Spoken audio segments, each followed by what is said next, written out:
Elina Svitolina, the tennis star who also a mode. Biography. Elina Svitolina is a Ukrainian professional tennis player. She reached her career high ranking in singles of world number 3 on September 11, 2017, and in doubles of world number 108 on May 4, 2015. Svitolina has won 16 Women's Tennis Association singles titles and has finished runner-up 3 times. Well, every tennis fan knows Elina Svitolina, but did you know about her past life or her family? How she achieved such great success? We'll find out. But before we start the video, give it a thumbs up and subscribe to our channel to know all about your favorite sports stars. And let's get started. Svitolina was born in Odessa to Ukrainian parents, Mykhailivna Svitolina, a former wrestler, and Elina Svitolina, a former competitive rower. Unusually, she was named after a famous Ukrainian actress, Elina Bistritska, and she also has an older brother, Yulian. As a child, Elina noticed that her brother was getting a lot of attention for playing tennis. This inspired her to take up the sport, just to gain some of her father's attention. She started playing at the age of 5, and Svitolina and her family moved to Kharkiv, Ukraine, when she was 13 years old. Soon after that,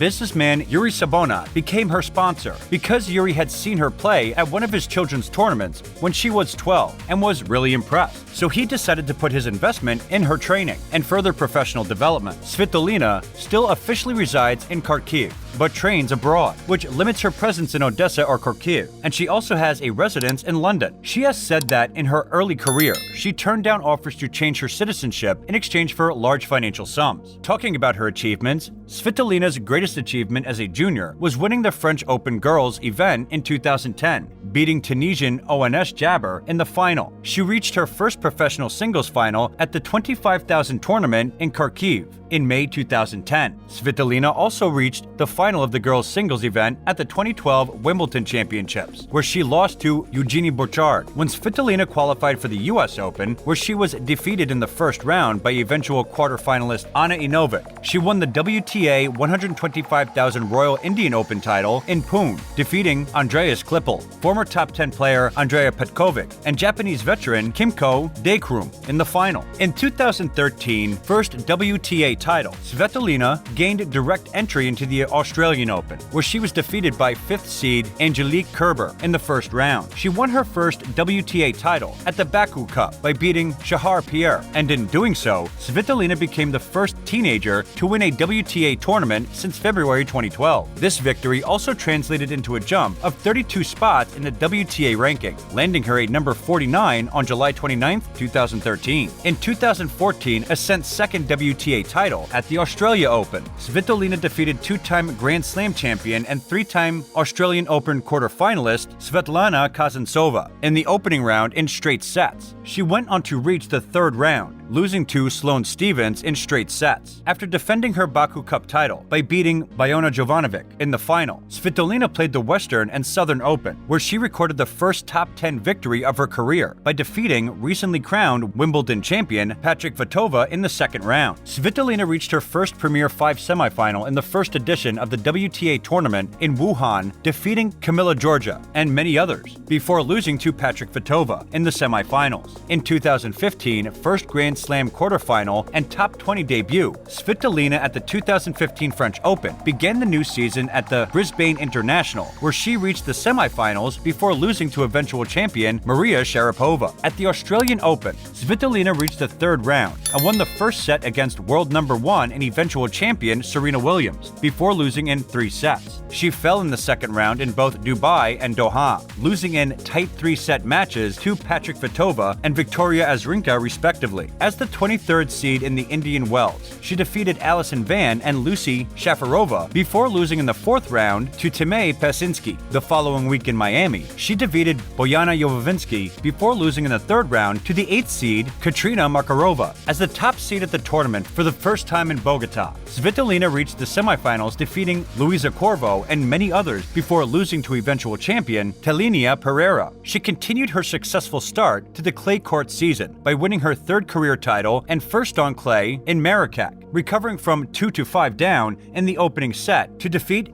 Tamira Pazek in straight sets. This victory propelled her to a career-high ranking of 21. She also reached the semifinals in doubles with Olga Savchuk. The following week in Madrid, after easily dispatching Daniela Hendikova, Svitolina lost to Ana Ivanovic for the 6th time in her career. A single scenario occurred in Rome, where she defeated Flavia Pinera in straight sets before losing to Venus Williams. At the French Open, after comfortably seeing off Janina Wickermeyer in her opening match, Svitolina had to recover from 0-3 in the second set and 1-4 in the final set to beat Julia Putin in a match that lasted over 3 hours. Another tight 3-set victory ensued in the third round against Annika Bayek before Svitolina defeated Elisa Cornet in a rain-interrupted 4th round encounter to set up a maiden Grand Slam quarterfinal against 7th seed Ana Ivanovic, which she lost in straight sets. Svitolina rose to number 12 after this tournament, surpassing Alona Bondarenko as the highest-ranking Ukrainian woman in the Open era, including women from Ukraine who played under the Soviet Union. Svitolina's grass court season was significantly less successful, losing in 3 sets in the second round of East Brun to Heather Watson. As the 17th seed at Wimbledon, she came from a set down to beat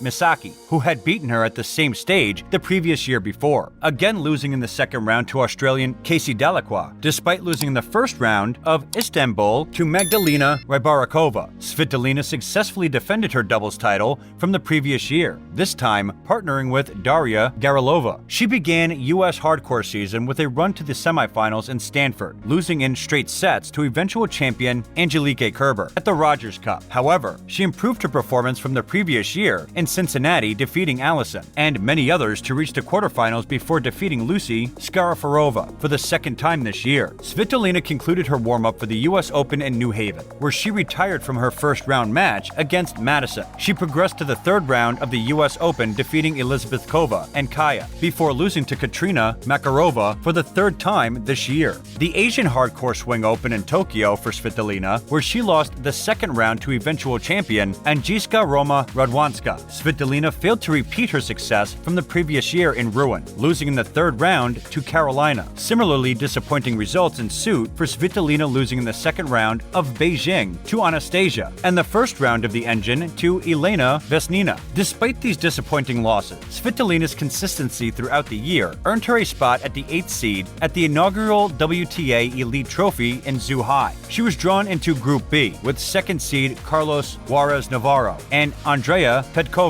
Svitolina topped the group by winning both her matches, advancing to the semifinals where she lost to Karolina Pliskova. Her last match of the season was against Pauline Bermantier in the 1st round of the 125K event in Limoges, which she lost on a final set team wreck. Svitolina was previously sponsored by Elise and Lacoste. However, since 2016, she has been endorsed by Nike for clothing and shoes. Svitolina uses Wilson rackets and endorses the Wilson Blade range of rackets. Her other endorsements include Superior Golf and Spa Resort, Hublot, Demolino Baraloo Wines, and women's wear brand Pastovit. Svitolina turned pro in 2010 and has won $20,566,678 in career prize money. Her endorsement deals over the years have raised a net worth at an estimated $12 million. In 2020, Svitolina was named the 7th highest paid female athlete in the world, and she has an estimated net worth of $12 million. Elina Svitolina and Gail Monfils have made gems life forever. After getting engaged in April, the tennis power couple were married recently in 2021 in a ceremony in Geneva, Switzerland. Talking about her charity work, Elina Svitolina is the president of the Elina Svitolina Foundation. The mission of the foundation is to help encourage children through the sport of tennis to learn the values of hard work, self-discipline, and the importance of giving 100% every day. Apart from her own foundation, Svitolina supports cancer-affected patients by donating to the Al Saeed's and Rasura Dins Foundation. And that's all for today, guys. Don't forget to hit the like and subscribe to our channel for more amazing videos. And thank you for watching.